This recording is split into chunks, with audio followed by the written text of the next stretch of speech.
Bonjour à tous, j'espère que vous allez bien. Aujourd'hui on se retrouve pour une toute nouvelle vidéo. On va faire l'analyse de Yohan Garcia. Bon, cette vidéo normalement, je dis bien normalement, elle sort lors de l'annonce du transfert de Yohan Garcia. Maintenant la réalité c'est que je tourne cette vidéo lundi 16 juin à 13h et qu'il y a des rumeurs comme quoi l'annonce pourrait arriver lundi même. Il y a très peu de chances que j'ai fini cette vidéo le lundi. Donc j'espère que l'annonce sera faite demain, c'est-à-dire mardi pour moi, parce que sinon, bon, ce sera peut-être un peu de retard, mais j'essayerai en tout cas de sortir la vidéo au moment de l'annonce du transfert définitif de Yohan Garcia par le Barça. Donc on peut commencer directement par l'analyse de ce joueur. Donc ça va pas être une vidéo où on dit ah Yohan Garcia incroyable, on le veut, c'est la meilleure recrue au monde, ou alors ah Yohan Garcia il pue la merde, on en veut pas, ça dégage. Cette vidéo va être formatée en 3 parties. La première partie, les points positifs. La deuxième partie, les points négatifs. Et la troisième partie, mon avis général sur le sujet. On commence directement, le plan il est simple, c'est parti. Première chose qui me semble assez évident, c'est l'intégration facile. Une intégration facile pour Yohan Garcia, tout simplement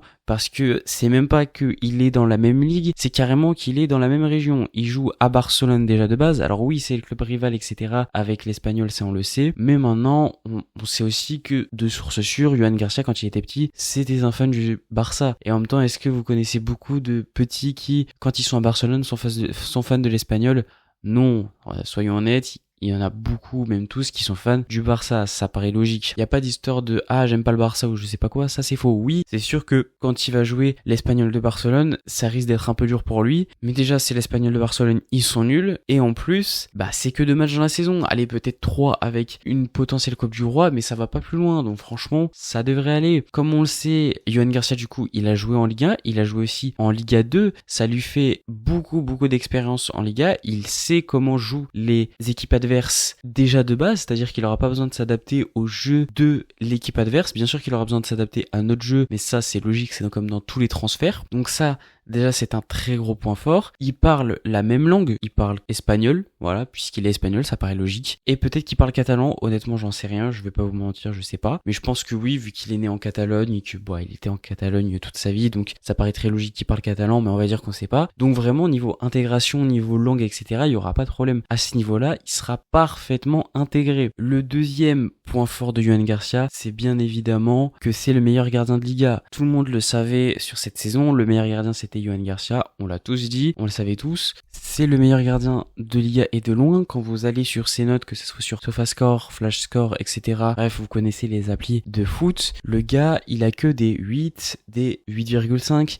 des 7,5, etc. Tu vois des couleurs qui sont très belles, du bleu, du vert, voilà, des couleurs qu'on aime bien voir, pas comme les couleurs d'Araujo face à l'Inter. Enfin bref, voilà, ça c'était balle gratuite, mais il fallait que je le fasse quand même. Il a en moyenne 3 expected goals sauvés par match. Je sais pas si on se rend compte de la dinguerie. C'est celui qui fait également le plus d'arrêts par match, très clairement de toute la Liga. Sur sa ligne, il est monstrueux, on l'a pas beaucoup vu sur le match retour face au Barça, mais par contre face au match aller il avait été vraiment très présent, beaucoup d'arrêts importants. Face au Real Madrid aussi, lors du match retour, il a fait une prestation de folie, de nombre d'arrêts, franchement c'était fou, c'était complètement fou. Il est excellent sur sa ligne, vraiment excellent, ça c'est quelque chose qu'il faut noter. Et le troisième point positif, c'est qu'il n'est pas qu'excellent sur sa ligne. Alors niveau relance, j'ai pas trop pour l'instant pu voir et analyser vraiment le potentiel de relance de Yohan Garcia parce que j'ai vu un échantillon trop petit de ses matchs tout simplement. Donc là pour l'instant actuellement je ne saurais pas dire pour sa relance, même si ça me paraît assez clean de ce que j'ai vu. C'est pas non plus du Ter Stegen Prime, mais ça devrait le faire. Mais par contre niveau sortie dans les corners, niveau présence, etc.,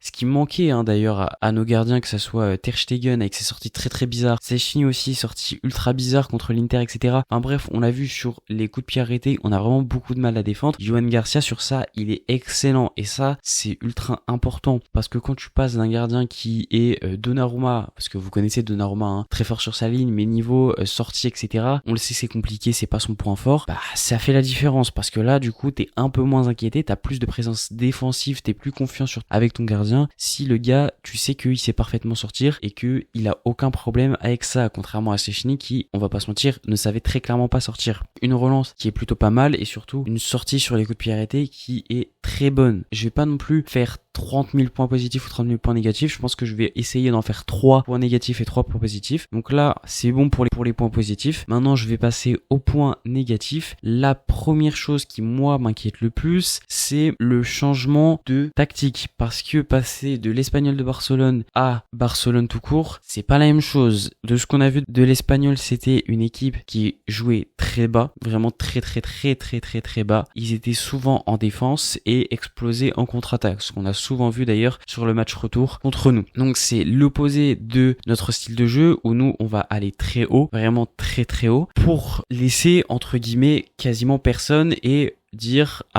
force à toi, tu vas avoir un 1v1 face à un attaquant. Donc ça c'est quelque chose qui va changer pour Yohan Garcia, ça c'est clair qu'il va falloir s'y habituer, surtout que en plus de cela il faut aussi s'habituer à la tactique de Flick, à tout ce qu'il demande, etc. Ça se fait pas comme ça, c'est quand même un long travail, même s'il y en a qui s'acclimatent plus que d'autres, rien ne dit que Yohan Garcia ça va pas prendre un peu de temps. Donc ça c'est une interrogation que je me pose, est-ce qu'il va réussir à vraiment s'adapter au jeu du Barça qui est à l'opposé diamétralement de celui de l'Espagnol? C'est une interrogation qu'on peut se poser très clairement. Le deuxième point négatif, c'est la concurrence. Pour moi, c'est un sujet que faut évoquer parce que actuellement, Ter Stegen, même s'il y a des rumeurs avec Galatasaray, etc., n'est pas parti. Peña non plus. Peña, je pense qu'il va partir, sans aucun doute. En tout cas, ça me surprendrait très fortement qu'il ne parte pas et ce serait une très grosse erreur pour moi de sa part. Sechny également, on le sait, va prolonger. Donc là, actuellement, on est à 4 gardiens, normalement 3. Ça fait quand même beaucoup. Mais à la limite, Sechny, je pense qu'il s'en fout, il en a rien à faire, voilà, lui il est là et tant mieux pour lui et c'est cool. Mais par contre, ce qui m'inquiète un peu plus, c'est Ter Stegen, parce que si il part pas, le mec va être insupportable et ça passe du fait qu'il va bouder, il va rendre fou. En plus, il sera capitaine. Ça, c'est un truc qu'il faut dire. C'est que s'il reste, il sera forcément capitaine. C'est sûr à 100%. Ne vous faites aucun doute. Il n'y a pas de, ah oui, mais t'es pas titulaire. Non. Il sera capitaine. 100%. À ce niveau-là, ça va être problématique. Mais surtout, ce qu'il faut savoir, c'est que Ter Stegen, il a énormément de liens avec beaucoup de journalistes et que dès qu'il va faire un mauvais match, Yohan Garcia, ce qui va forcément arriver, il va se faire déchirer par tous les larbins de Ter Stegen et ça peut être un très gros problème. Ça va être une concurrence qui va être malsaine s'il y a Ter Stegen, je vous dis la vérité. Donc ça, faudra faire attention, très clairement. Maintenant, si Ter Stegen part, je me fais pas trop de soucis. Sechny,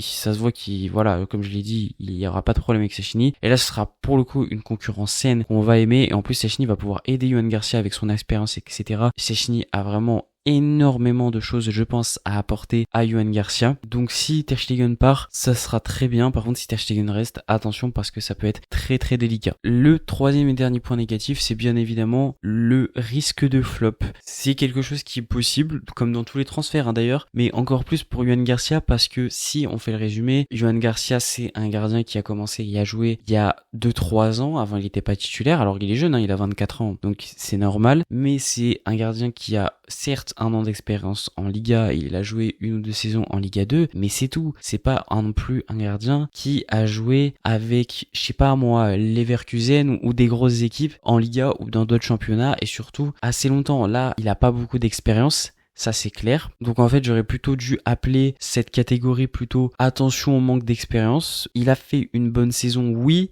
mais ça veut pas dire qu'il en fera d'autres, ça veut dire peut-être qu'il a fait sa meilleure saison actuellement, et voilà. Donc en fait, je vais plutôt appeler ça manque d'expérience. C'est quelque chose qu'il faut dire parce que c'est pas parce que le gars fait une bonne saison que ça y est, il peut faire 36 bonnes saisons d'affilée. Non, malheureusement. Donc c'est quelque chose qu'il va falloir surveiller parce que c'est pas la même chose de jouer à l'Espagnol quand tu dois te battre pour le maintien que de jouer au Barça où là tu te bats pour tout gagner et la pression médiatique n'est absolument pas la même si l'Espagnol est quand même un club important, c'est pas non plus un Valladolid, mais la pression n'est pas du tout la même. Donc c'est sûr que concernant ce point-là, il faut également le surveiller. Maintenant, je vais passer à mon avis général. Je suis totalement pour ce transfert. Je suis très content qu'il se fasse. Pour moi, comme je l'ai dit, il y a beaucoup de points positifs. L'intégration, c'est quand même quelque chose d'assez important. Il va nous apporter beaucoup sur la ligne. C'est lui. On manquait d'un gardien qui va te chercher une parade exceptionnelle par-ci par-là. Voilà, face à l'Inter, ça aurait fait la différence très clairement d'aller chercher un très gros arrêt, un miracle sur un but parce que